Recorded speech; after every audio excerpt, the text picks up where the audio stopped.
Kailangan daw po ba fluent 100% pag mag-a-abroad ka sa United Arab Emirates? So, i-explain ko lang po sa inyo mga ka-OFW. Ang UAE po, Dubai man or Abu Dhabi, hindi po siya English country. Ang official language po sa UAE ay Arabic.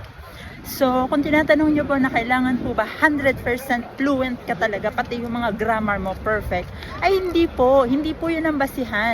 Siguro po, ang matter po pag nag-OFW ka sa UAE, eto, personal opinion ko lang to, iba-iba po tayo ng opinion.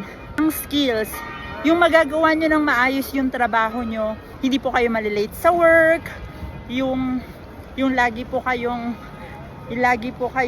nyo pong nagagawa yung trabaho nyo on time po yung matter as an OFW sa UAE. Share ko po itong information na ito. Sharing is caring.